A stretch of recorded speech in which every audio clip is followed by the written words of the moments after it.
Yang saya dapat setelah saya keliling, khususnya di Jawa Tengah, Pak Ganjar, petani-petani di situ sangat sulit dapat pupuk. Dan mereka mengeluh dengan kartu tani yang Bapak luncurkan, ini mempersulit mereka dapat pupuk. Untuk Pak Prabowo saya harus mengingatkan Pak, pupuk langka terjadi di Papua Pak, pupuk langka terjadi di Sumatera Utara Pak, pupuk langka terjadi di NTT, NTB, Kalimantan Timur termasuk bensin. Mungkin Bapak sedikit agak lupa untuk saya bisa mengingatkan, karena Bapak pernah menjadi ketua HKTI. Pak, data petani kita tidak pernah beres.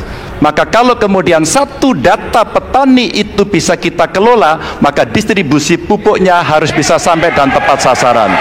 Pada saat yang sama, kuota pupuk tidak boleh dibatasi. Maka ini yang saya telepon langsung kepada Pak Wapres saat itu, Pak Wapres please, kasih tambahan. Kalau tidak cukup. Dan ini terjadi di seluruh Indonesia. Maka inilah mesti kita kerjakan nanti.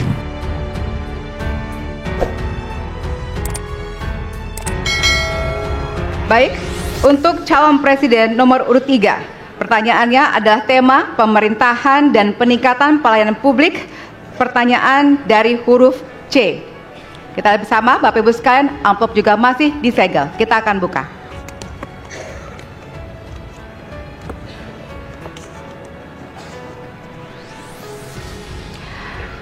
Indeks pelayanan publik di Indonesia stagnan. Sementara Undang-Undang Pelayanan Publik menghendaki persamaan pelakuan dan memperhatikan kepentingan khusus kelompok rentan, perempuan, anak, dan disabilitas. Pertanyaannya, apa program strategis Anda untuk meningkatkan kualitas pelayanan publik yang berkeadilan? Waktu 2 menit dimulai dari sekarang. Kebetulan saya punya pengalaman 10 tahun menangani soal ini. Mengajak mereka berpartisipasi sejak awal. Satu, menghadirkan dalam setiap musrenbang kelompok perempuan, penyandang disabilitas, anak-anak, kelompok rentan yang lain termasuk orang tua. Kenapa? Agar pengambil keputusan mereka aware, mereka peduli apa yang mereka rasakan. Kesetaraan dalam perencanaan pembangunan itulah yang kita harapkan bisa merepresentasikan apa yang mereka harapkan.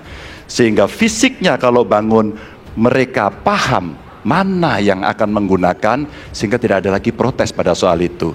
Kedua, dari sisi aparaturnya mesti ada kontrol publik.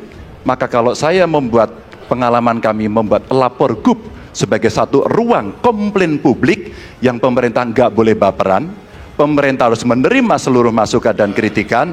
Inilah yang akan kita angkat menjadi government super apps, sehingga ketika itu tidak berjalan, pemerintah tertinggilah yang harus kemudian mengambil alih itu, sehingga pelayanan akan bisa jauh lebih baik, sehingga kelompok-kelompok ini harus mendapatkan afirmasi. Pak Ganjar, masih ada waktu? Cukup. Baik. Cukup. Baik, terima kasih. Ya. Dan kami persilakan kepada calon presiden nomor urut 1 untuk menanggapi jawaban dari calon presiden nomor urut 3. Waktu Anda 1 menit dimulai dari sekarang, Pak. Prioritaskan pada pelayanan mereka yang rentan. 1, penyandang disabilitas. 2, perempuan, terutama ibu hamil. 3, anak-anak dan lansia. Itu prioritas. Kemudian pelayanannya, buatkan pelayanan yang transparan dan terukur. Pelayanan pemerintah itu tidak ada yang baru. Semua yang dilayani pemerintah itu hal yang berulang. Jadi kalau disebut masalah itu pasti pernah terjadi sebelumnya, pasti berulang. Lalu apa yang dikerjakan? Kami buat ketika dulu di Jakarta namanya Jaki. Jaki adalah sebuah super apps yang membuat setiap pelayanan ada ukurannya. Contoh, bila lapor pohon tumbang, maka kami memberikan arahan kepada jajaran berapa jam harus beres. Ketika dikatakan ada laporan tentang peristiwa X, maka berapa waktunya harus beres. Semua ukuran pelayanan dibuat transparan. Lalu publik yang melapor tahu persis, saya lapor kapan, harus selesai kapan. Dengan begitu standarisasi akan bisa terjadi. Terima kasih. Baik.